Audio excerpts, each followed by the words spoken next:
What we've got here is the I Just Saw podcast, your favorite raw, uncut, uncensored, spoiler-filled movie review. I'm your host, Matthew Danzak. I'm joined today by my Site B podcast, the Jurassic Park Toy podcast, co-host, Nick. Nick, how are you doing today? What's going on, Matt? How are you? I'm pretty good. Both of us saw in our own cities and own time zones Jurassic World Rebirth, a early mystery screening from AMC's Screen Unseen. There's also, I believe, tonight from Regal Cinemas, the same exact thing, and a bunch of Jurassic Park fans I saw on Twitter and the rest of the internet also partook in this little mystery event. I guess, what are your initial thoughts of Jurassic World Rebirth? I would say coming right out of the theater, I was excited to see this film, and it didn't disappoint me. I think it came to about where I thought it was going to come in terms of ranking in the Jurassic Park franchise and just quality overall. I would say personally, I think the films go, from, score rating, I would give, Jurassic Park the highest and then continue following it down, as the sequels continue, with The Lost World, JP3, Jurassic World, so on and so forth. So I think this film, however, is way better than the last three. And I would say it's probably neck and neck between either The Lost World and Jurassic Park 3 or probably like right behind Jurassic Park 3. It isn't, the best movie of all time. It's not holding up to anything like The Shawshank Redemption. But it is a good Jurassic Park and Jurassic World sequel. It had a lot of references, not just from the original Jurassic Park novel, but from the Lost World novel as well. So I feel like this film will resonate with a lot of diehard Jurassic Park fans. I think there's certainly things that I didn't like about the film and that I think a lot of people will ultimately agree could have been done differently. But for the most part, this film delivered, and I think it will give the Jurassic franchise the necessary boost to kind of get back on track. Yeah, so I think that Frank Marshall, and I forget who the other producer was, they said that, and he already talked about it earlier. Patrick Crowley. Yeah, okay, yeah. They said that there wasn't necessarily like a sequel planned, but there's a possibility of a sequel being planned. If, I'm assuming that the movie does well, then they'll make like another one to build off of this one. I guess you already talked about the old Jurassic Park films. So we just like skip ahead and just like rank like where we would put these, this one versus, the whole other ones. Like where would the Jurassic World trilogy fit in with Rebirth? You said it was above or below JP3. Like what is your ranking like officially after seeing? No, we just did see it one time, but after seeing it one time, what's like the actual ranking for your list? Is it Lost World? Is it Jurassic Park is number one? And then where is the rest of the list go? Just going from only seeing it once, I would say, like I said before, I think it belongs between The Lost World and Jurassic Park 3, based on just my, off the rip thoughts. I don't necessarily think that it's going to stay there. It might go down with second viewing or maybe over time, because I think a lot of us tend to come out of the films and think it's better than it is at first, just because it's like that honeymoon phase. And for Jurassic Park fans, a lot of new media, whether, it's Camp Cretaceous or Chaos Theory or something, people are willing to give it a shot because they're fans of the franchise. So, everybody's curious to see how it stacks up. This film did not have the animatronics. I don't think there was a single one other than Dolores. So I don't think Dolores was animatronic at all. I think she was fully CG, it looked like. I think she was a puppet, partially, not for much, but I could be wrong. I know they made a puppet for the theme parks and for the premiere and stuff, so I could be completely wrong with that. But I know they said they had one on set. But ultimately, it didn't give that same classic Stan Winston Jurassic Park feeling as the originals, but the lighting, the shooting on site, and I guess just the overall tropical environment, the feeling of the film was very akin, I think, to the original franchise as opposed to the modern Jurassic World era. Yeah, I can see that. I felt like that with the aesthetics of it all. I guess just for my listings or my ranking, I'm going to be a little bit controversial, but when the ending hit, I feel like I knew where this was going to put in my ranking. So I'm going. For the longest time, I had Lost World as number one, but if I flipped it, so it's Jurassic Park's number one, Lost World number two, number three. I'm gonna go Jurassic World. Number four, I'm gonna go. This is a controversial pick, Fallen Kingdom, and then number five, I'll go Rebirth, and then Jurassic Park 3, and then Dominion. I think that's my ranking so far. Rebirth for me, and you can disagree with it. It was kind of funny for the most part. Like David Koepp did a pretty good job. Some of the jokes did not hit, but I don't know if the first act maybe felt like it dragged a little bit, but the first big action sequence with the Mosasaur and the Spinosaurus is incredible. That's honestly, I feel like the movie peaked maybe even a little bit early, because that was the best action sequence in my opinion. And the rest of the film, including like the climax, I felt like it was just kind of like lacking a punch. But overall, I felt like the film ebbed and flowed from like kind of meh to great, and like kind of like back and forth. So it wasn't kind of like a steady, like good, like Jurassic World kind of was, or even like Fallen Kingdom. Like I know Fallen Kingdom's a little bit controversial, but obviously a lot of people didn't really like Dominion, and I'm not the biggest Dominion fan. I don't think I've rewatched Dominion once. Maybe I did one time, but I love the difference or how different Fallen Kingdom is, and I like watching the Indoraptor. I think that creature is incredible, but I feel like this movie is just lacking like a big dinosaur fight, even though they've been doing that the past how many movies. But I feel like the climax was kind of just lacking a little bit. And I thought the D-Rex would do more. And also in the prologue, like I knew once we saw the D-Rex stuff with the people in the hazmat suits or whatnot in a scene, I was like, that's going to be the first scene, because he did that for Gareth, did that for Godzilla 2014. And I was like, okay, that's where that placement's going to be. And they're going to shipwreck the boat with the Spinosaurus and the Mosasaurus, or that's going to be at the very end when they're trying to leave. But I'm assuming it's going to be at the end of the first act, because how else are they going to get stranded on the island type deal. But yeah, there's a ton of Lost World stuff. The village ripoff type of deal. There's just a nice little, of course, little callbacks you saw here and there. That was pretty cool.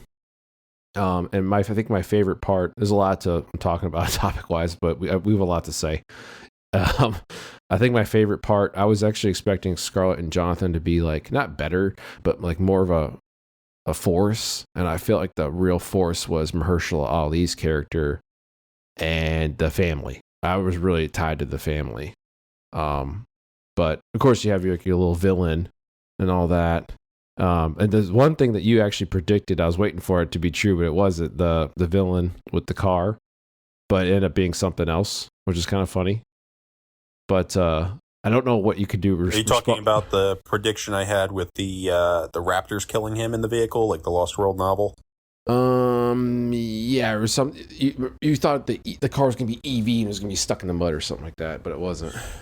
Yes, that was one thing I thought might be a possibility. I was saying at one point, there was a scene in the Lost World novel where Richard Levine's driving his, I guess, Mercedes at the time. I don't know what they use in the book, but a raptor somehow jumped into the vehicle and he thought he was about to die, and then Sarah Harding, I think, shot it. But I thought maybe they would do a death similar like that in this film.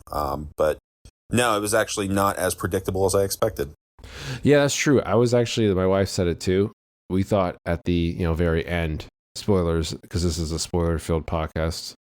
I thought at the very end that the T-Rex was going to come out, and fight the D-Rex, or something like that was going to happen. But that did not happen.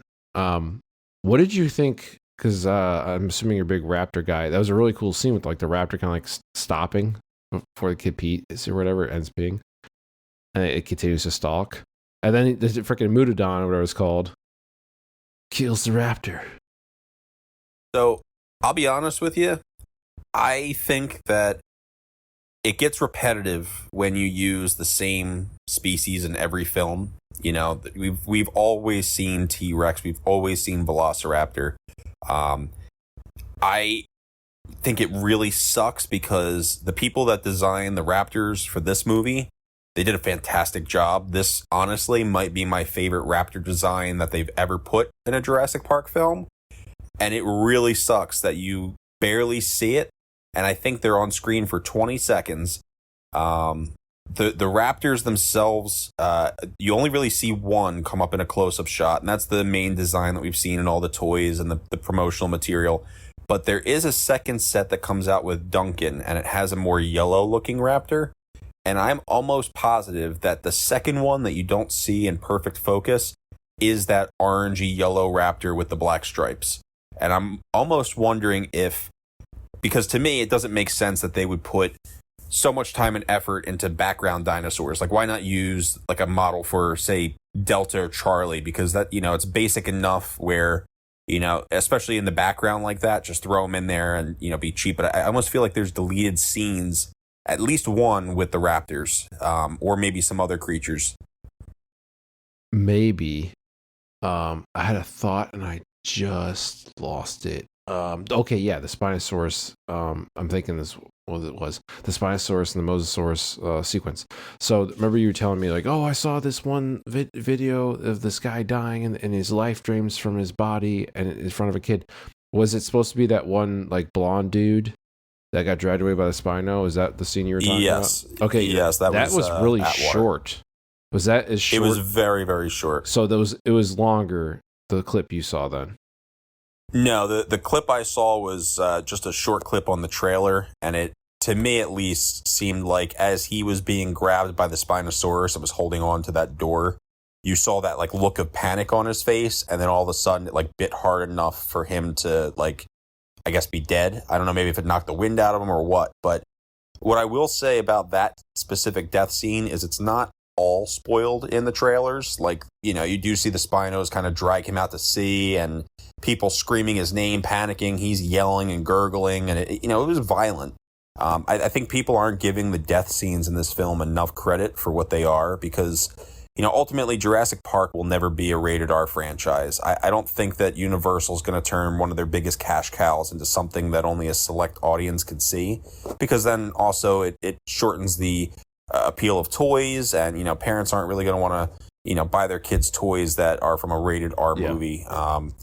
But I think that for what they were, they had a very Lost World, Jurassic Park 3, even Jurassic Park feel with the deaths. Like, they weren't Jurassic World enough to me where they were cut off or you didn't see as much. Like, you saw most of these people kicking and screaming for their lives. Like, you heard the panic in their voices. I don't think any of the deaths were, like, at least in my opinion, really cringy.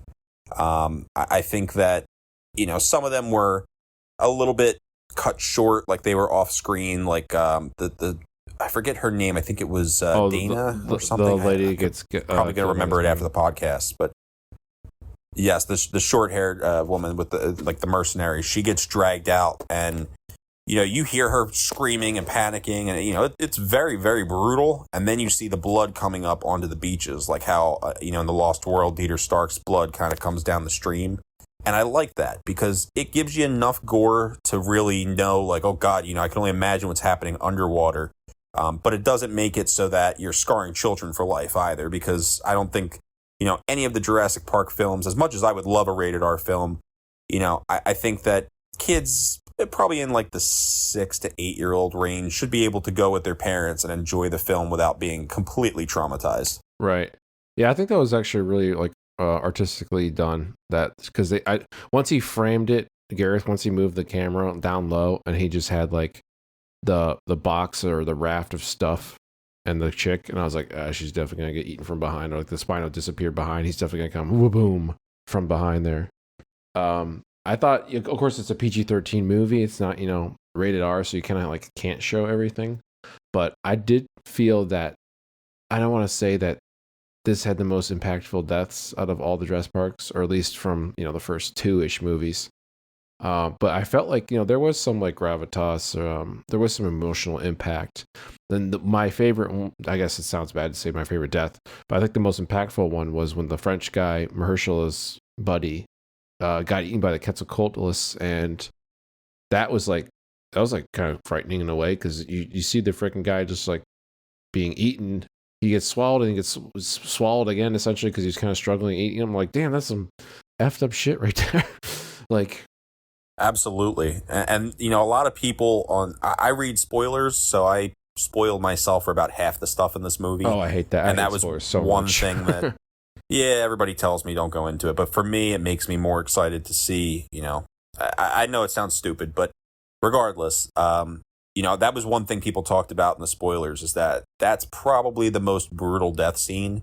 And I thought it was brutal, don't get me wrong. Like you said, they took this guy's limp body and, you know, kind of tossed him up and kind of had to like shimmy him down like how a bird eats a fish. You know, it kind of has to get that perfect grip on it so that it can kind of slide down its throat. And you see the dude like strangling, you know, or not strangled. He's probably dead while he's inside the mouth, but you see him like, you know, laying there limp and, you know, just getting swallowed. And it's brutal because they get to, like, they have to watch it happen too.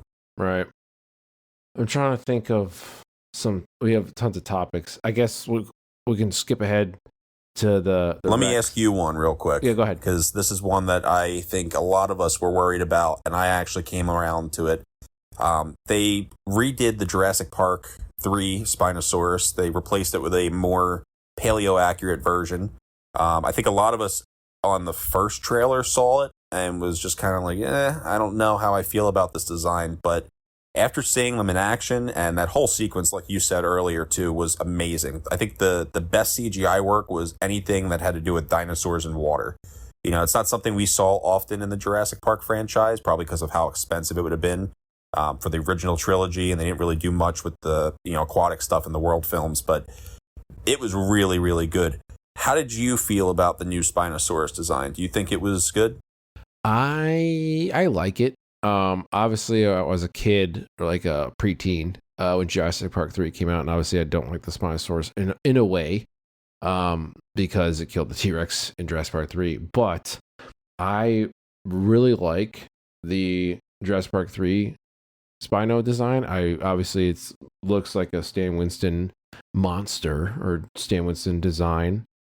And I love the colors and all that. I think the roar is awesome. Obviously, I'm just like shamelessly plugging myself.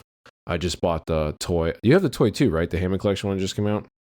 Yes, I do. And I also have a statuette that Prime One Studios made. Oh, wow, of the really? JP3 Spinosaurus. It's not like anything crazy high end, but I think it was like $300 to get from Japan. I too love the classic design. Like, that was the first Jurassic Park film I ever saw growing up. So I think it was, you know, a good idea for them to change it. I would have liked to see the original design, kind of, because this was an island where they had like more hybrid and mutated amalgamations, like they weren't perfect dinosaurs. But at the same time, I think, you know, after it's been 24 years since that design's been used, I don't think it's a bad thing if they changed it either. Right. And I think, I'm pretty sure that I heard the Jurassic Park 3 Spinosaurus roar mixed in there after it killed the girl and dragged it out to sea. Yeah, I think I heard that too, yeah. Yeah, so, I mean, they gave that nice little nod. They didn't completely ignore it. And, you know, it's just like we all kind of understand with the different designs, is that InGen kind of practice with the different versions of the dinosaurs. You know, we see a different looking T-Rex from everything else that we've seen before. You know, it had a little bit more of a 80s dinosaur recreation kind of feel to it. And there was a lot of nods to 70s and 80s dinosaur designs in this movie. Did you notice that? Like in the museum sequence, they had a lot of like. Oh, I really liked. Yeah, I liked the museum a lot. I thought that was really cool. Yeah. He was like showing off all the fossils of all the fully sized dinos and kind of like panned upwards. That was kind of nice. The one thing I didn't like about that scene, though, was that the Quetzalcoatlus skeleton was not exact. It was the Rebirth Island, the Isla Saint Hubert or Hubert. I don't know exactly how to say it, because I don't think they said it once in the movie, but that's the new island. And, you know, it didn't have a paleo accurate version. That to me is a dino nerd nitpick. It's not anything groundbreaking or anything. But did you notice when they did the quick little pan around the T-Rex skull that it looked like it had Velociraptor scars embedded in the bone? Possibly implying that it's Rexy? No, I'll have to look for that in the second viewing. Yeah, I mean, I could be wrong, but somebody else messaged me about that saying they thought that was the case as well. And if that is the original Jurassic Park Rex, they didn't confirm it. There was no dialogue or anything, but, you know, it might be a subtle nod, and it kind of makes sense considering I don't think anybody really thought the dinosaurs could survive in the Dolomite Mountains to begin with. And now this movie really hits it hard that they're not surviving in other, you know, non-climate controlled kind of environments. Like they have to go into a specific tropical region to survive now. Yeah, that was cool. Finishing up with the Spino, to answer your question in a way, I like that it's different. Obviously, I already answered that. I love the original, but it's also kind of ironic and funny because, you know, the Stan Winston one doesn't look very paleo accurate, but then we get like a more paleo accurate one for a movie that has like non-paleo accurate dinosaurs. So that's kind of funny. But yeah, that is kind of the ironic thing. I didn't think of it like that, but yeah, it's supposed to be a bunch of weird non-paleo accurate stuff, and I guess they said, yeah, now we have to do it for this one.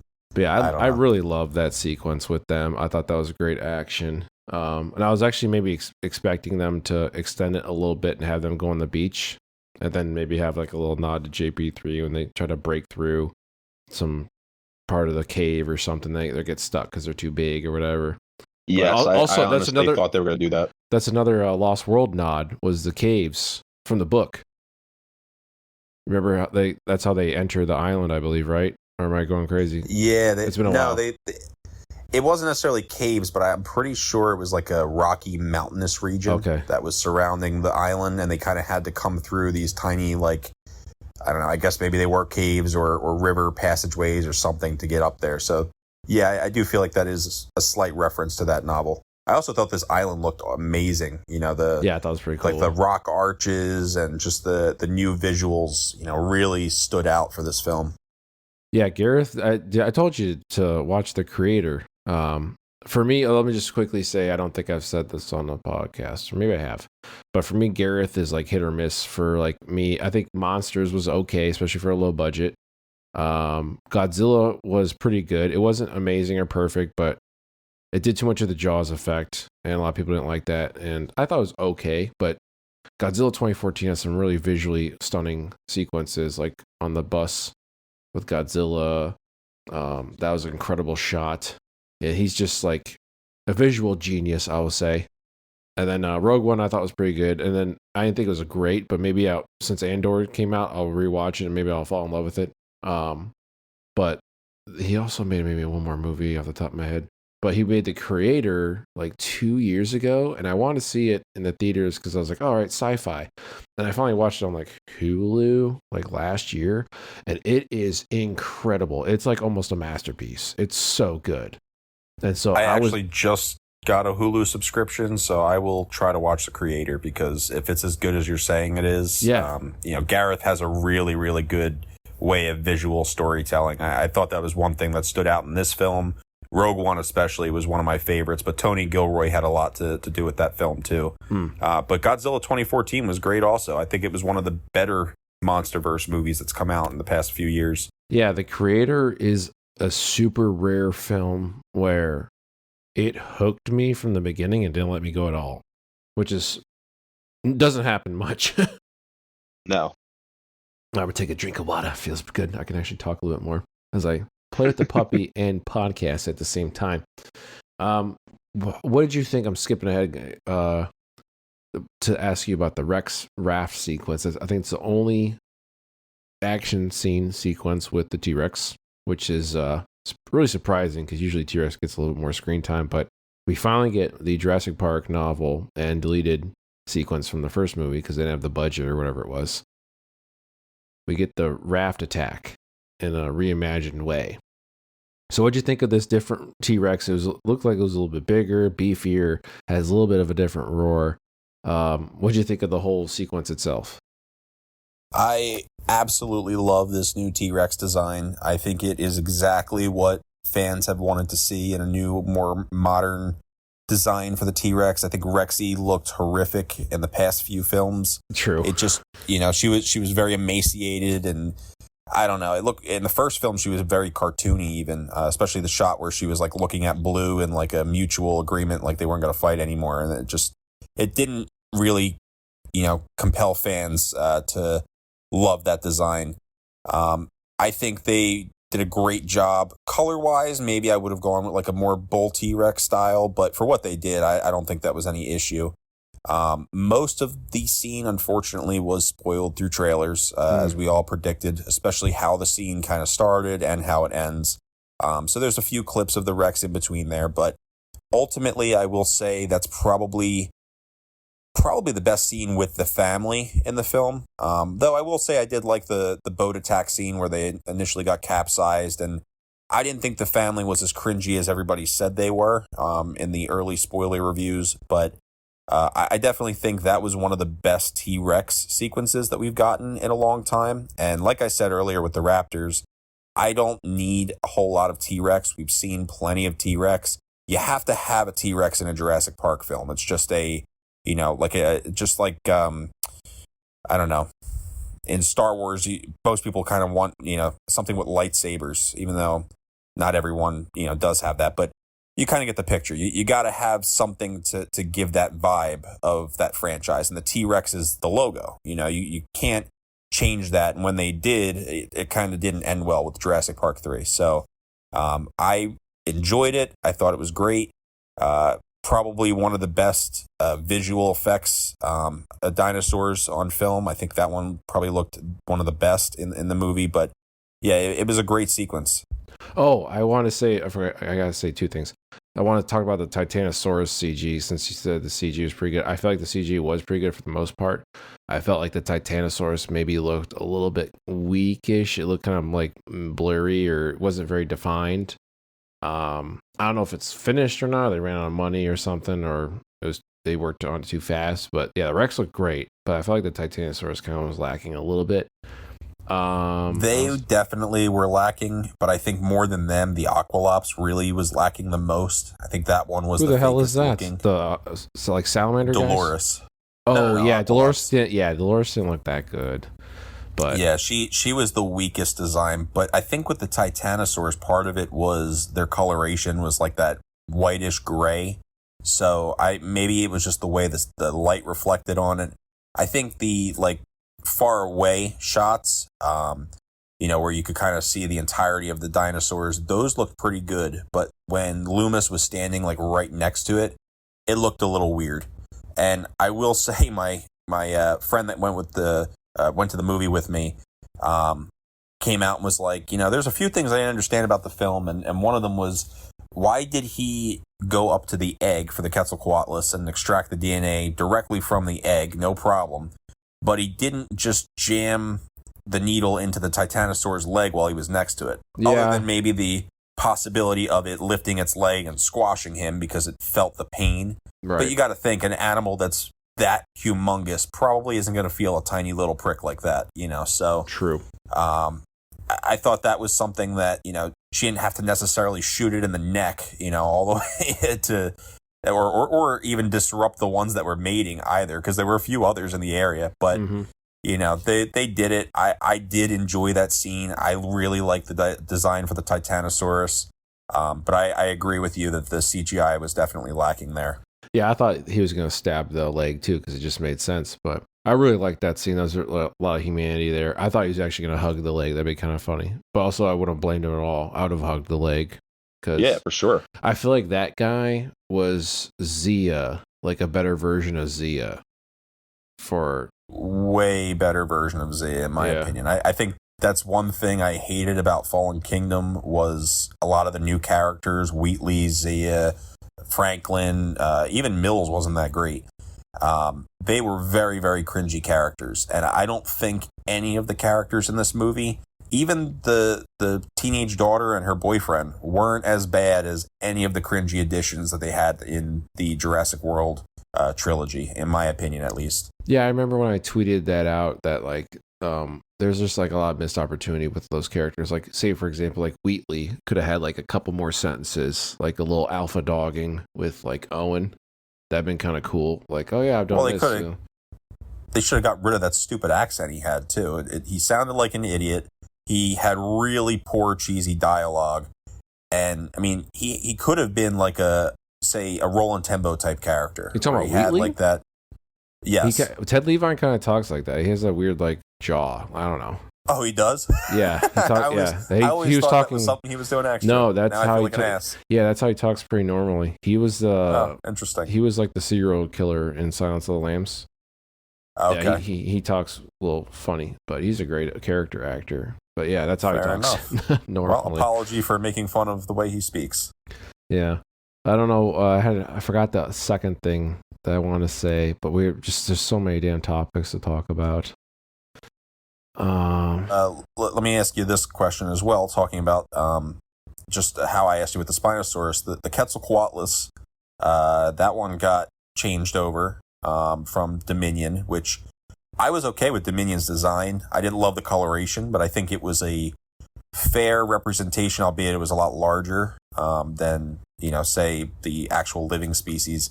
But I really, really, really liked this design for Quetzalcoatlus. I think maybe they could have gone to an extent where they even called it like Hatzegopteryx or gave it another like giant pterosaur name, just kind of to differentiate the species and maybe add, maybe something different into the franchise. But as far as the design went and the scenes it was in, I really liked it. What did you think on that new design? I liked the dinosaur. I liked the toy that just came out, exclusive at Walmart. It was great. I like the action scenes that it was in. I like the death that ate Mahershala's buddy. Like it was just like Dominion. It kind of just like took down the plane. That was about it. This is just like, okay, I have to burp, but I have to say something. So, well, in Dominion as well, too, all it did was, like you said, take down the plane, but it also had a ridiculous theme of having it nesting in New York, like in Manhattan. There is no chance in hell that any government or any type of officials would allow a giant pterosaur the size of an airplane to nest on a skyscraper and possibly attack civilians. Like, that was one thing I despised about Dominion, is they had this whole dinosaurs in our world type of situation, but it was so unrealistic. It just didn't make any sense. What the hell is my dog doing? My dog is stuck behind my desk. Elvis, get out. Dude, get out. Holy crap.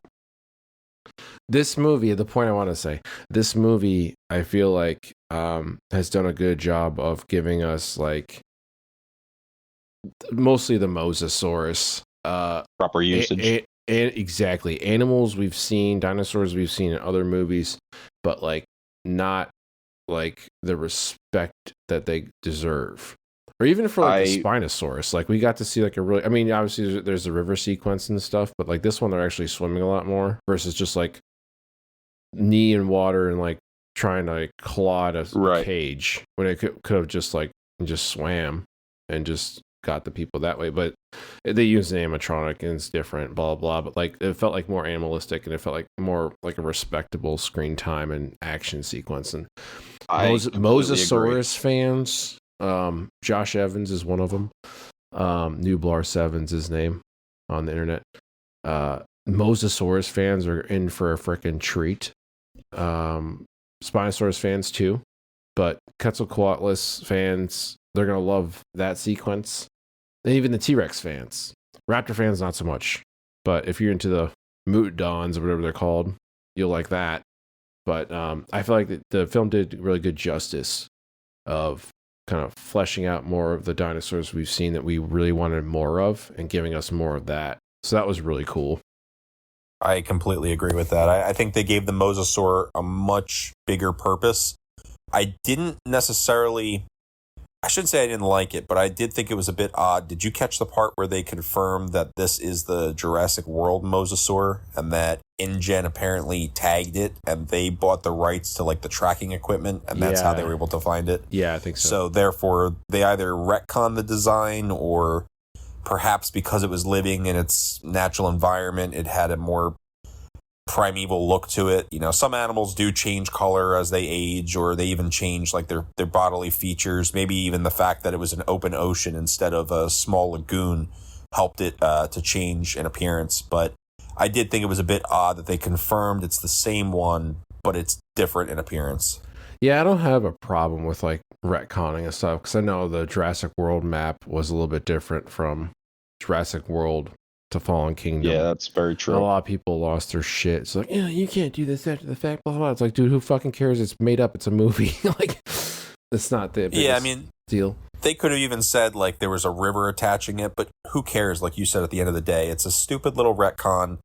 It's not groundbreaking to the design of the theme park or anything like that. Like we didn't even necessarily see the full lagoon wraparound in that film. So, promotional material isn't necessarily the most reliable for what the exact, appearance of the park is. Do you feel that the film was a lot of like Jaws, like the music, obviously the Mosasaurus stuff? But I felt like there's a lot of like, also, Jaws anniversary just happened, the 50th anniversary. And then, July 4th is a big like Jaws holiday. And that's just when the film's kind of coming out. But I felt like there's a lot of Jaws like DNA in this movie. Absolutely. And speaking of which, I even bought the Jaws popcorn bucket at the AMC theater. I thought it was really cool looking. It was $17. So if you are a Jaws fan and you like popcorn and the popcorn buckets, you get free popcorn with it. Go for it.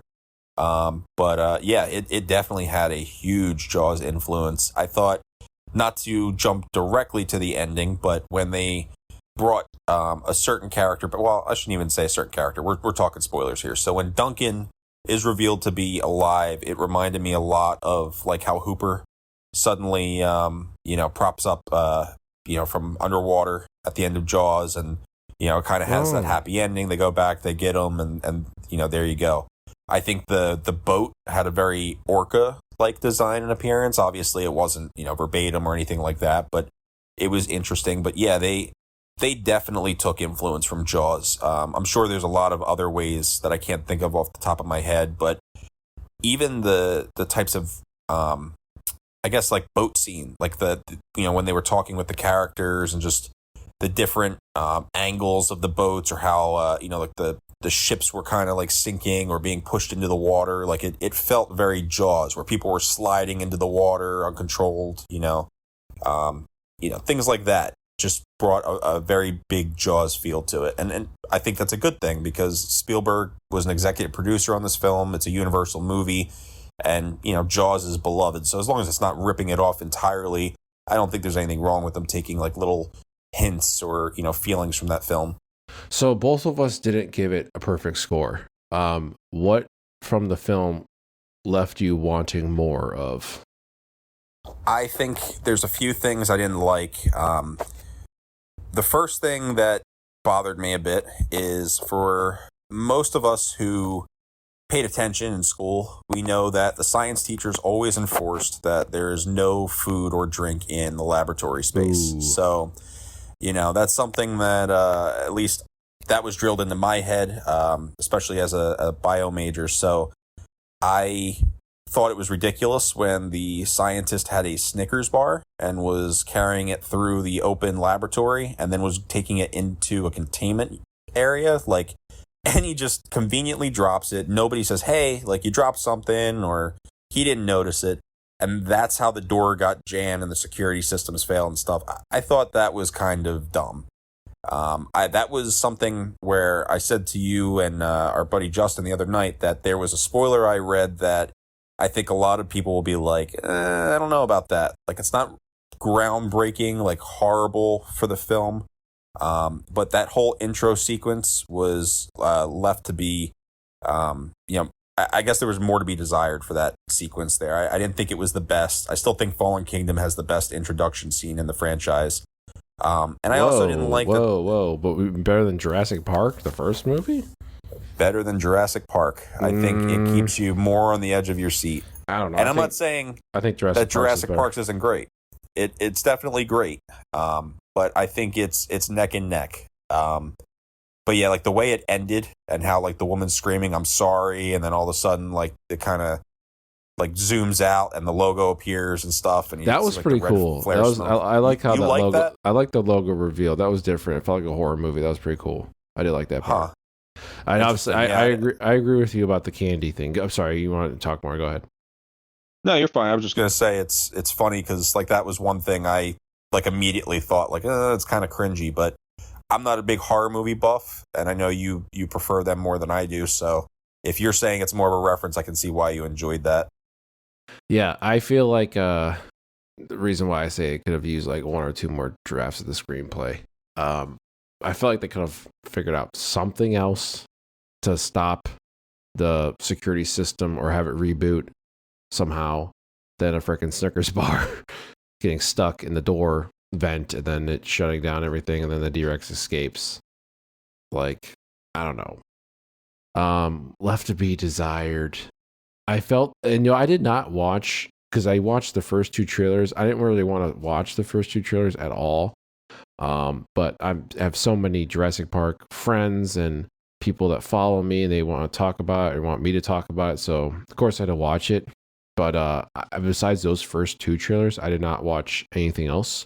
So I remember you telling me like they pretty much showed the whole freaking raft sequence. And then I was on Twitter the one day and they're showing something about the Mosasaurus sequence or some other scene. And then somebody like quote tweeted it and said like they just pretty much showed the whole movie. You might as well just release it now or something. So it's not always the best when they do that. And I know that they're trying to drive attention and stuff, but I mean, we're all most likely going to see it anyway. I mean, it's got some big stars. It's got some cool looking dinosaurs. That's all we really need. But I will say, let's face it, though, the last two films probably didn't generate as much money as they would have liked for the franchise. I know Jurassic World did really great numbers. I think it was definitely one of the top grossing films of all time. It didn't last long because I think Force Awakens blew it out of the water afterwards. But the last two films kind of left a sour taste in people's mouths. I saw the Blu-rays clearance very quickly and go on sale very fast. So, I feel like a lot of people weren't the biggest fans, so they really needed to kind of hit, hard to people like, hey, we're kind of going back to our original roots. Like, please give us a shot again so we can maybe change this franchise around. And I think if they do end up doing another trilogy with the same type of tone and feel, they'll do a pretty good job, especially if they get a good writer in there. Maybe if they had kept come back and do all three films. But, they didn't really open this one up to be a sequel, or rather, they didn't really give it the cliffhanging kind of ending, if that makes sense. I'm about to blow your mind, man. Jurassic World is number one for the lifetime gross. I think this is just America only. 652 million. Number two, Jurassic World Fallen Kingdom, 417 million. Number three, Jurassic World Dominion, it's 376 million. So domestically, those are your top three grossing films for the Jurassic Park franchise. And Jurassic Park is number 4, Lost World's 5, Jurassic Park 3 is 6. So they definitely brought in money. It's not, I shouldn't say that. I just think that it's kind of like the Alien franchise, right? How, the first one was great. The second one was pretty good. And then, as they progressed, some people think they got worse. And then, they kind of just started, kind of changing the franchise around, especially with Romulus. So, they get better as they kind of refine things. I think there was a lot of themes that they know didn't necessarily work with the last two movies. People saw them. I mean, they were big summertime blockbusters. They are dinosaurs, so it's a wide appeal. It's a family movie. So, of course, they were going to make money. And Jurassic Park is a pretty, widely known franchise. So it's got enough attention given to it. But I think this one will do great numbers as well. I think the word of mouth is going to help it out a lot. And I think a lot of us fans are going to resonate more towards this film than at least the past two. I think a lot of us kind of are mixed on Jurassic World, myself included, because we grew up with, getting to see all the media for that. Like, it was the first Jurassic Park film in 14 years. So it has a soft spot in a lot of our hearts. And on top of that, it was the first time we saw the functioning theme park. So, that element was a huge drive for that film. But I think this one definitely will kind of bring that appeal back, if that makes sense. See, I let you talk. I didn't want to cut you off, but this is why you have to watch the Alien films. Alien is known as like a great film, masterpiece, perfect film, but everyone loves Aliens more. There's like more action. I guess it's not as scary. in the comedic characters. So people really love Aliens, and maybe even more so than Alien. And then Alien 3, a lot of people are starting to like it more. That's my favorite one. But I get your point. But we gotta get you to watch the Alien movies. They're so good. It's pretty much like a radar Jurassic Park. Yeah, I definitely have to watch Alien at some point. I've seen Romulus, and I really enjoyed that one. And I've seen enough pieces of the first and the second to know enough about what they are. And I liked what I saw. I just haven't come around to actually watching the films themselves. But I just know from word of mouth, from what I've heard from people, they kind of fall off as they go. But they do eventually get better as they go as well. Elvis, what are you doing? Hey, Elvis, what are you doing? Don't bite the pot, idiot. Any other thoughts we got? There's just so much stuff racing around. So you mentioned that you weren't a fan of the ending and you kind of wanted a dino fight. I don't know if I necessarily wanted a dino fight, but I felt like it was like, we got the punch in Jurassic Park. We got a good punch in Lost World with the whole third act of San Diego sequence. Is sick. Yes. Jurassic Park 3 lacked a punch because, the Raptor is now supposed to be kind of a climax, but, they kind of just like leave after they get the eggs and they hear the helicopters, which is why the movie kind of blows in a way, because like nothing really happens at the end. You can tell that's honestly like a shit ending. I think that was one of the best endings. Fuck off. No way. Nah, I'm just kidding. No, but I didn't mind that one. I think that scene was very tense and scary. The animatronics blended with the CGI. It was really well done.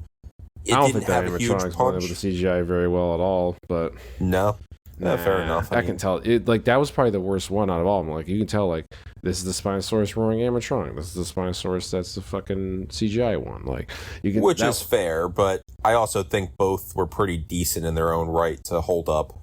Maybe. But, yeah, and then for, Jurassic World, obviously, Fallen Kingdom, obviously, and Dominion. But I felt like, I don't know. Would you have preferred the Distortus Rex to die at the end? I felt like if we were going to go like Jaws-ish, it should have died. It should have gotten blown up, or it should have drowned, or something. Right. I know that we do want to like maybe have another film, and it needs to live. Maybe if we were going to have another film, but I just felt like it's like, all right, they leave on the boat, and then the guy's alive. That's pretty cool. I like that part, but I felt like it lacked just like one thing. So, I mean, I just also got out of 28 years later, and that didn't really have a climax at all. So, this is an improvement on that. But maybe I'll do a podcast about 28 years later. I'll talk about that. But, yeah, I don't know. I felt like it could have used 1 to 2 more drafts of the screenplay. I felt like we could have had a little bit a tighter first act. I felt like I didn't love the ending necessarily, like how Duncan survived so inexplicably. Like he was kind of cornered by that thing, and then somehow he managed to escape it. I guess maybe he threw the flare and then swam underwater, who knows. But I do think that it was a better way to end the movie as opposed to the, I guess, crazy way that the past 3 films have ended. And I will say Dominion had a pretty shit final battle and ending. So I wasn't a fan of that. Yeah. Yeah, I like the fact that the ending was kind of, like, to me, the final battle was the entirety of the nighttime D-Rex sequence, right? Where, you see the helicopter coming in, and then all of a sudden it apparently gets caught in the D-Rex's mouth, which that part was a little confusing to me because it seemed like the dinosaur kind of jumped sizes. Like at one point it was big enough to put half of a helicopter in the side of its mouth, and then in other sequences it only felt like it was a little bit bigger than a Spinosaurus. So I don't know, maybe that's something I have to rewatch and pay more attention to, but I did think that was cool how it grabbed the helicopter and threw it and it just exploded. They had to run and escape the mutodons that were hunting them, and Zora actually kills one that's stalking the family, like, behind them, which they had no idea it was there. I thought that was really cool. Fuck. Mm-hmm. Hold on. Yeah, I thought that was really cool with the mutodon being killed by Zora. Even the fact that it was kind of like they had no choice. They had the D-Rex in front of them and the Mutodon behind them, and they had to get out of that barred, caged-in area. I thought that was pretty cool and suspenseful. And while, yes, the D-Rex probably could have killed the kid, and, you know, it probably could have even broken through that metal grate and killed everybody, too, I think it was a way more realistic and tense sequence than, like, the Giga stalking the Biosyn outpost. Yes. I thought that was awful. Yeah, it was. So it really was. Yeah, I mean, it was brutal how dumb and stupid that giant dinosaur was. It could have killed them all with no problems whatsoever. And the D-Rex definitely felt like it had a reason to be there. It was a threat. It killed the so-called villain in this film, which, to a point, I think he might have been one of the best villains we've seen in the franchise, because he wasn't necessarily a villain. Like, he wasn't a great character. He wasn't, anything, he wasn't a good guy. You didn't feel bad for him when he died. But he wasn't written in a way where he was like a classic bad guy, like, say, Wheatley was. In my opinion, like, he was so set up to be a bad guy, and then, his death was just kind of whatever. This one was kind of like, well, he's got corporate greed. He wants money and all that stuff. That's his driving point to the film. And, he doesn't want anything to get in between his money. So he's not going out of his way for anybody, but he's also not necessarily doing what I think the teenager said, which was like, oh, he tried to kill me. Like, no, he just didn't get up and go over and help you. But he didn't, like, kick you off of the side of the boat into the water or point a gun at you and tell you to jump or something like that. So, in a way, yeah. He wasn't like a terrible person like how, like, Dachshund was in the Lost World novel, where he, like, tried to kick Sarah out from under the car when the T-Rex was over there, or even threw her off the boat when they were arriving to the island. He wasn't like that. So when Krebs died, like, it wasn't necessarily sad, but you were kind of like, ugh, like, sucks for that guy. Like, he died trying to make money, and that was it. Like, that was his whole point. But yeah, I thought the ending sequence overall wasn't terrible. I liked that it lacked that final fight. A lot of people predicted the Spinosaurus were going to come up and all fight the D-Rex and kill it. I think it was fine without that. I like that the Dinosaurus Rex survived. Yeah, like, to me, that just seems too corny. It doesn't always have to be about giant dinosaur fights. I think this film made the dinosaurs feel more like animals than they did in the past 3 movies. I wanted to say that exact thing when you were done talking, but you already beat me to it. There we go. Yeah, I mean, they felt very, even the mutants felt like animals. Like the Mutodons felt like clumsy birds, like, say, turkeys or ostriches or something like that. And the Distortus Rex felt like a real living creature that you almost sympathized for because it looked so messed up. Like, it was, a really, really good design. And I think it was a lot better than a lot of us were expecting. Kind of like when we heard about the Indominus Rex for the first time, how it had cuttlefish DNA. We thought maybe it would have, like, octopus tentacles or something like that. So, we went into this kind of being a little hesitant, but I think those that aren't the biggest fans of hybrids or mutants won't necessarily hate either of these 2 new creatures. Yeah, so what do you think? Are these... Well, first of all, I guess first question, do you think who's responsible for, like, the animals, dinosaurs acting more like animals versus, I guess, what we've seen in the past? And then do you think that these are your favorite, like, hybrids? You like the D-Rex more than the Indominus, etc.? No. So the Indominus Rex will always be my favorite hybrid. I definitely grew up more so with the Jurassic World franchise than I did JP3. I was 14 when Jurassic World came out. So, for me, the Indominus was, say the Spinosaurus of my generation. So, that one I think has the best design also. It felt like a dinosaur, except it was just more rageful, which is okay too, because considering it is a mutated, hybridized amalgamation, it's not going to be the most stable creature. But these creatures, other than the Aqualops, that one had a very buddy, friendly dinosaur type of feeling, but it was less corny than Blue. Blue is a velociraptor, and while, yes, we can train, people are, say, lion tamers, you know, like, yes, you can train dangerous predators to follow commands and orders and things like that. And to a point in Jurassic World, I was okay with it. But by Dominion, Blue has been out living in the wild. She's not just going to somehow live in the same vicinity as Owen and magically just appear and, you know, be there for, you know, for the baby to kind of get kidnapped. And like that whole Blue plot line in Dominion was awful. I really, really disliked it. And the Aqualops didn't feel that cringy in this film. Everything felt realistic. They were animals. They weren't just hell-bent on killing. You know, like we saw a lot of these creatures, like say the Dilophosaurus. It did its threat pose. You know, it didn't spit at the girl or anything like that, but then it noticed the other bigger carnivore in the area and then said, oh, I got to get the hell out of here. You know, so it felt like they were real living animals. Do you feel that, can you pinpoint why the Jurassic World trilogy didn't feel like animals was because of like Blue and like the training of velociraptors, or no? I think that was a big part of it, but I also think that the first Jurassic World film basically, you know, was showing the animals in a theme park, and it was a controlled setting for the most part where, you know, it felt like they were integrated into our world in, you know, kind of a zoo-like setting, but they also still kind of had normalish behaviors. The dinosaurs felt, for the most part, just like animals in that film.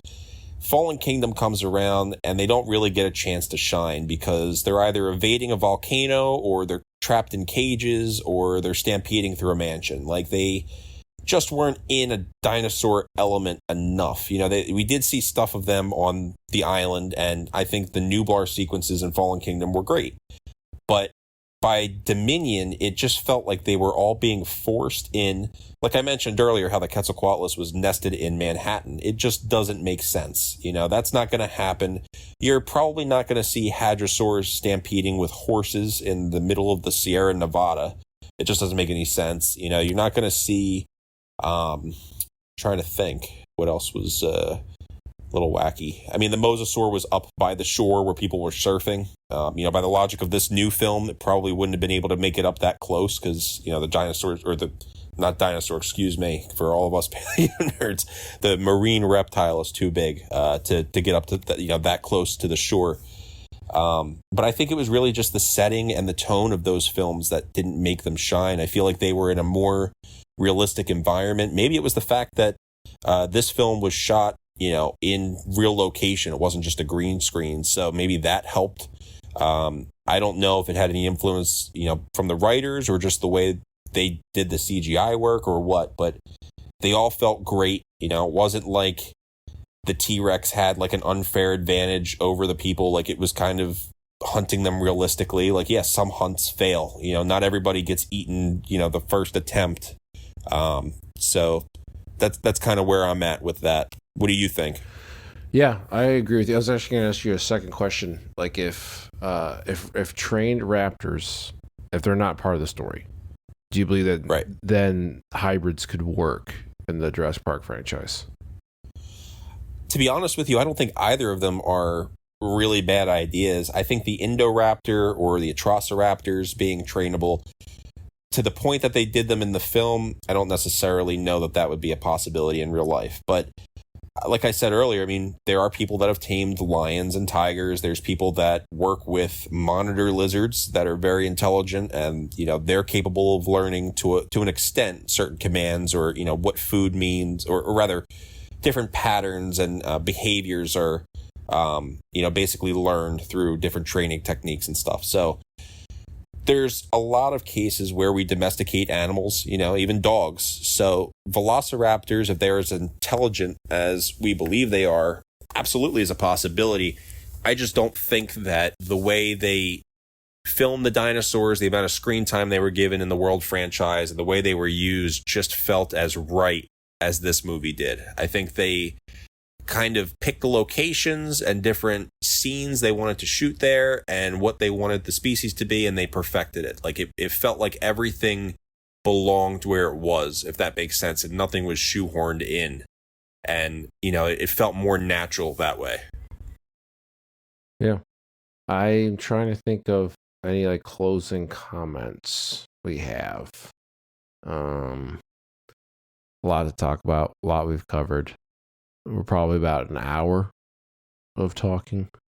Let's see. I mean, going through. Oh, how about this? Did you like the first 45 minutes drag? For sure. Yeah. I think a lot of people will say that there wasn't a lot of dinosaur action. Mm-hmm. I really liked the Apatosaurus sequence, though. How they said it escaped like a local city zoo. Oh, yeah. It got caught. And I really didn't expect that to work because I heard there was a sauropod in the city scene.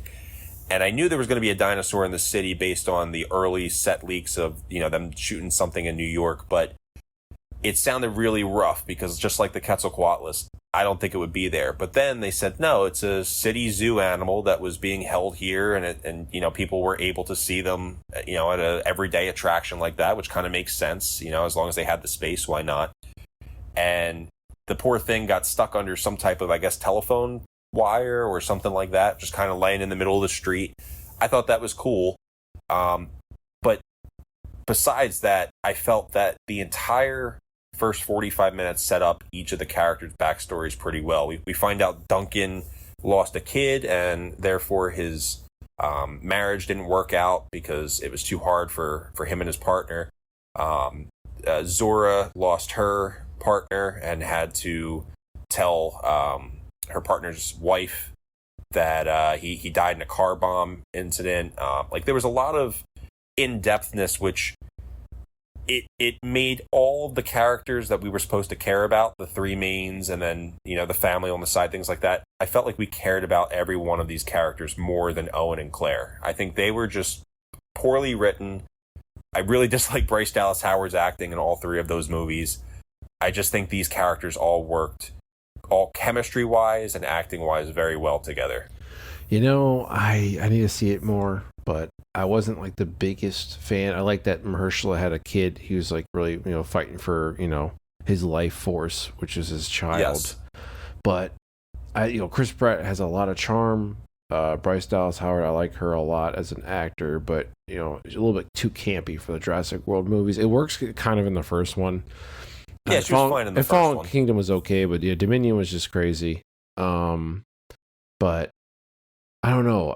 I felt like Scarlett Johansson's character was kind of, and like I really attached myself to the family, and I attached myself to Mahershala's character. I didn't really care really for anyone else. I don't know if like Scarlett was like kind of with or was gonna be with the blonde dude that got eaten by the Spinosaur. I don't know what that was kind of about. He seemed a little cocky, and I was like, I don't like this guy. And of course, I think he was just a friend or something. I mean, just like Mills. I mean, we kind of saw the villain coming from a mile away. Right. So I don't know. I'm kind of. Someone said that the characters are kind of thin or flat, and I kind of agree with that. But I was honestly really interested in just kind of following the family around and having them survive and hoping they were okay versus the people getting the samples on the excursion. So yeah. But how did you feel? I got two final questions to ask you. Yeah. And I'll ask you them both, and you just go ahead and answer. So the first one is, how did you feel about all of the extra kind of life around the island? We saw monkeys. We saw what I assume is an anaconda in the river. We saw... Ooh, yeah. What was that? Was that an anaconda? Or was that one of those like little salamander things? I definitely wanted to ask you that too, because you're a big reptile amphibian guy. So, to be honest with you, I'm a big nerd with all this kind of stuff. Dinosaurs, reptiles, amphibians. I was told there was some type of prehistoric salamander that is in this film. My first guess was Diplocaulus. I think that would be really cool. They have like those boomerang heads. Or Coolosuchus or something like that. Whatever salamander they chose, and they showed it twice, I believe, in this film, couldn't figure out what the hell it was for the life of me. It looks prehistoric. It might just be something original they created for the film, and they're going to give it some name later down the line. But it was cool. There was the Anorognathus, which was something that leaked not too long ago. The tiny little green bat-looking guy. Oh. The little pterosaur that was up on the mountain where the Quetzalcoatlus was. You remember that one? Yeah. Yeah, they had like the monkeys. They had let's see, the Titanoboa thing, I don't think that's what that was. It looks way too small for me. That almost looked exactly like an anaconda. It was green with like an orange stripe kind of going down, but it also looked like a tentacle in one shot too. So I'm not sure what the hell that thing was. Did you notice that wasn't on the island? Not to cut you off. You can keep going. Sorry, go ahead. I was just going to say, my second quick question for you was, what did you think about the whole plot line where, the reason for the samples was because they were trying to get a life-saving drug that was supposed to help humanity, and they ended up not giving it to a corporation. They wanted to make it science for the world as opposed to just science for those who could afford it. Yeah, I like that message a lot. I was actually expecting the plot to be more like, I think it was supposed to be the original plot for Jurassic Park 3, which was like a ripoff also or continuation of the idea of the Lost Worlds novel, which was the DX or whatever it's supposed to be called, like a worldwide disease. Yeah, a worldwide virus caused by the dinosaurs, and you need Alan Grant to figure it out. That's a really cool plot, and I thought it was kind of going that way, and maybe they can for the second one or third one if they make a trilogy out of this. That'd be kind of cool. But I didn't mind that plot at all. I mean, it's better than Locusts, I guess. But I wanted to say, do you remember the dinosaur prehistoric animal that was in like the cutting of the fish net with all the fish that came out? Yes, that was Dunkleosteus. Yes. And I love that because it's a prehistoric. I'm pretty sure it's from the Permian era, which is the same as the Metrodon. I could be wrong, or maybe it's from the Devonian, which I think is even prior to that. Regardless, I'm pretty sure it's from before the dinosaurs. I might be completely wrong and feel like an idiot after this. You might be right. But it was awesome to see something like that. And even cooler was the fact that it looked like it was bitten by something even bigger, which, right.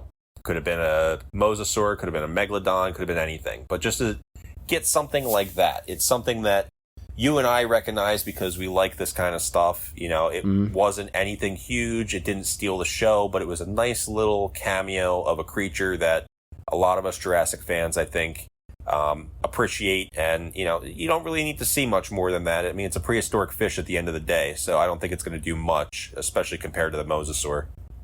Yeah, my wife and I looked at each other and kind of hit each other with our hands because it's like, that's a Dunkleosteus. There's a Dunkleosteus.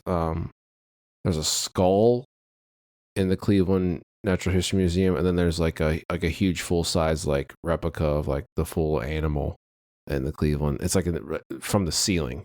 So okay, because they were in because Northern Ohio, where we're from, was originally swampland for all the Native Americans and stuff, and Dunkleosteus was actually in those rivers and shit. So he was kind of native of Lake Erie and stuff, which is really cool. And that's why the hockey team, the AHL team's the affiliate of the Columbus Blue Jackets, they were the Lake Erie Monsters, but now they're the Cleveland Monsters, and their logo is essentially two eyes and fins, in water. So it's essentially a Dunkleosteus. And they've actually had, I think, a year ago, a Dunkleosteus hockey jersey. Oh wow! With That's really cool. The skull, the fossilized skull.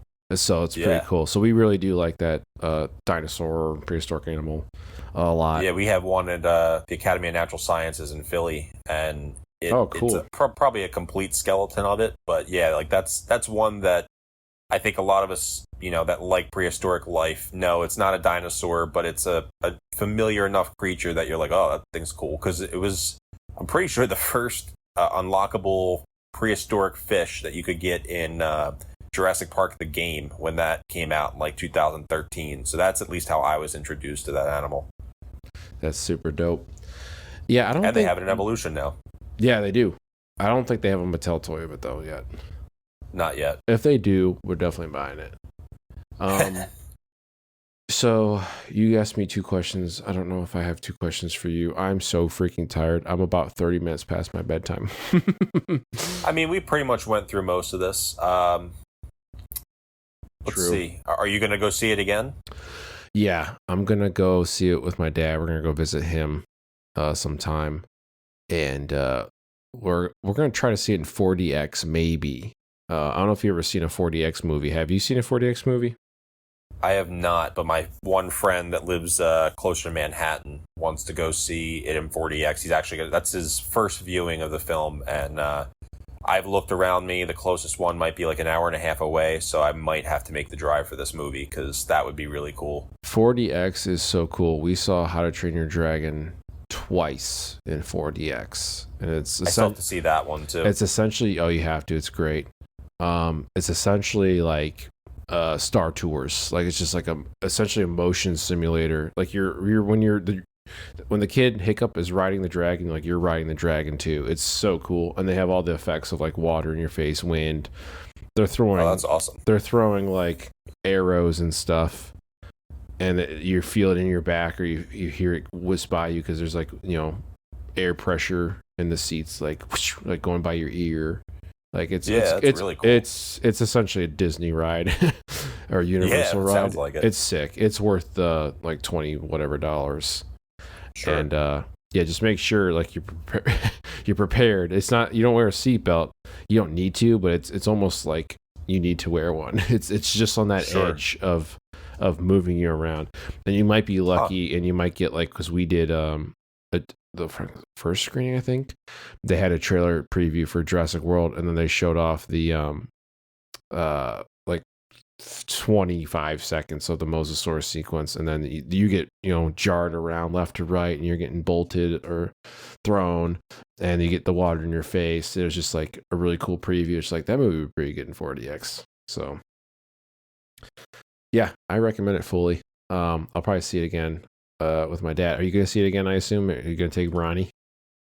Yeah, I'll probably go see it with him, and I'm sure my siblings or cousins or people that know me know I'm a huge Jurassic Park nerd, so I told them if they want to go see it, I'm down to go with them. That's dope. That's very dope.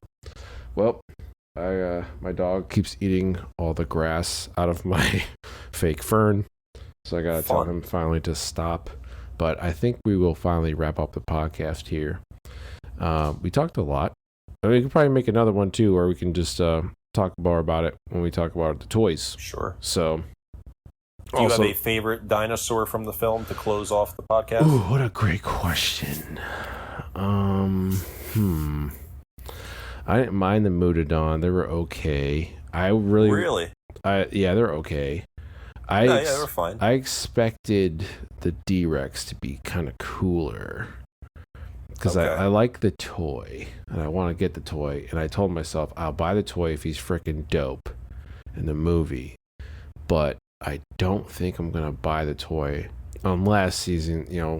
They're gonna make another movie with him in it, and then by then they'll probably have another D-Rex toy though, so maybe not. Right.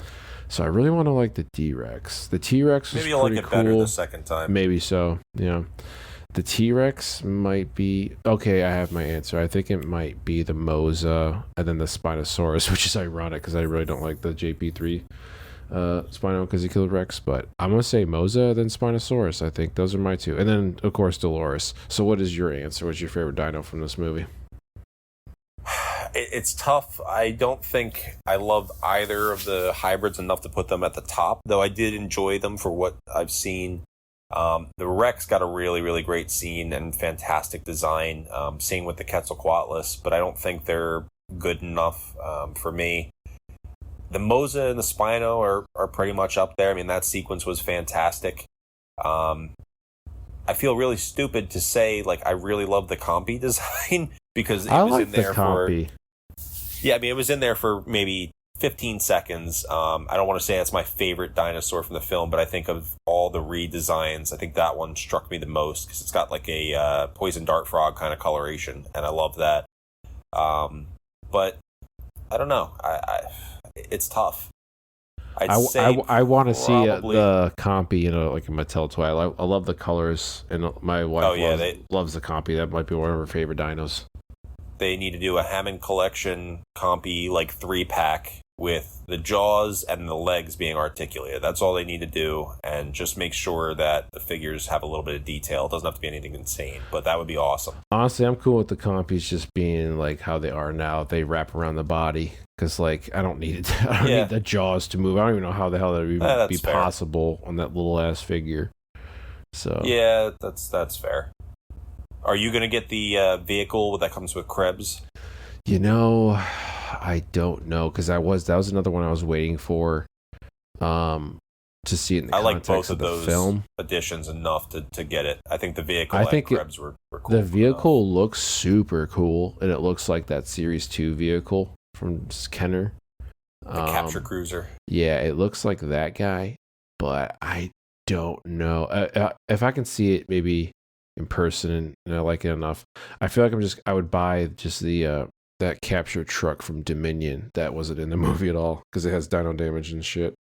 I think that one's not bad. Yeah, but in a way, I really want to get it to like vote with my wallet because I'm about to talk about that in one of my future vlog views I'm gonna make because I want to see more vehicles. I want to see humans because you can't just have dinosaurs all the time, which is a point I've had for the past 7-8 years or whatever. But right, in a way, I want to buy it to vote with my wallet. But if we can just tell other people to buy it, then it's just good enough. But that's fair. Shoot, I am tired, but yes, we will record a podcast soon talking about the toys, but at least this movie review is done. So lastly, I'm gonna give it a 7 out of 10. What did you say you're gonna give it? An 8? Yeah, I think as far as the honeymoon phase goes, I'm at an 8 out of 10 at the moment. Maybe that'll change, but I think 8 out of 10 is fair. That's pretty fair. Justin just texted us also in the group chat and said that he gives it an 8 as well. I think my wife also gives it an 8. I think it might bump up to an 8, and I won't be so cynical. But yeah, the new me, the world's falling apart, so I'm trying to drown myself in entertainment. So I need to just start enjoy as much as you can. Exactly. Never take life for granted. Ain't that so the truth? I think that this movie's last bit, I think this movie's going to be quite successful.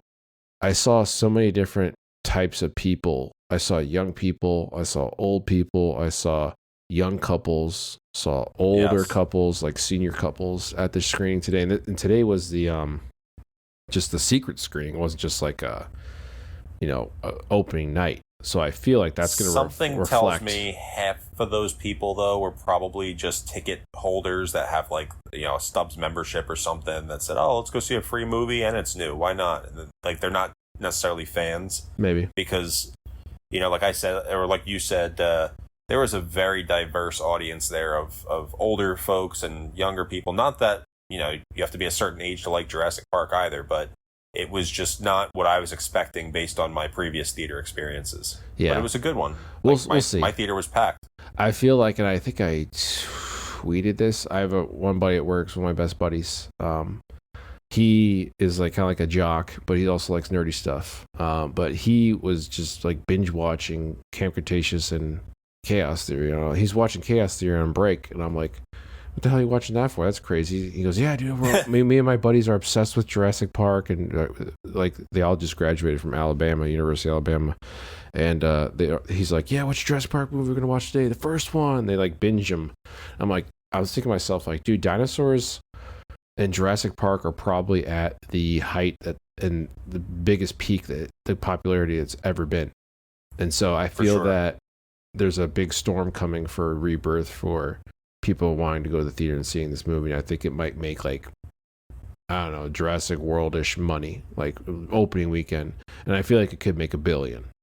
I genuinely hope it does. I mean, Thunderbolts was, in my opinion, pretty damn good for a Marvel movie, and it didn't do too great at the box office. So, it might be a case like that.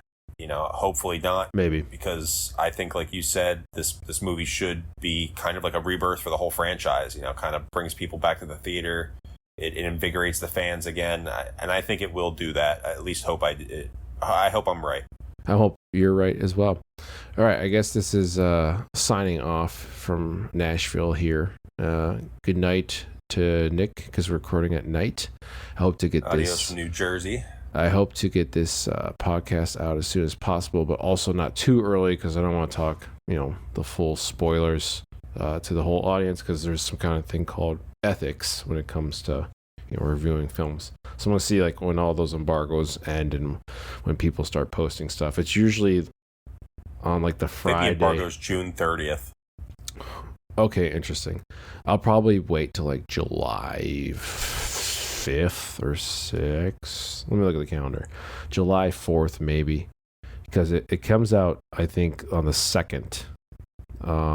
Yes. So you can see it Wednesday. So maybe the 4th of July, I'll maybe put this up. I'll look at what other people have done. If a bunch of other people have freaking spoiler reviews out there, maybe I'll just do it. I don't know. But this is Matt DeLorean, signing off. Nick, thanks for coming on. Thanks for having me. I tried to get JURASSIC to come on. I asked him if he's like, "What'd you think? Call me when you're out of the theater," whatever he said.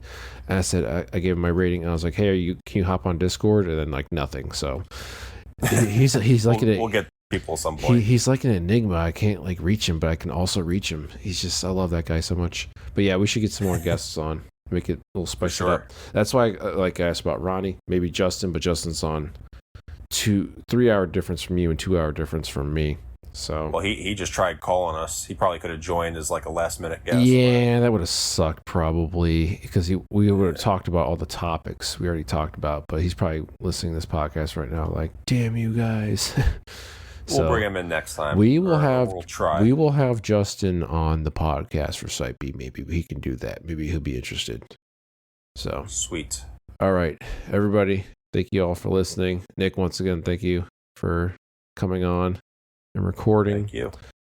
Everybody, take care of yourselves. Godspeed.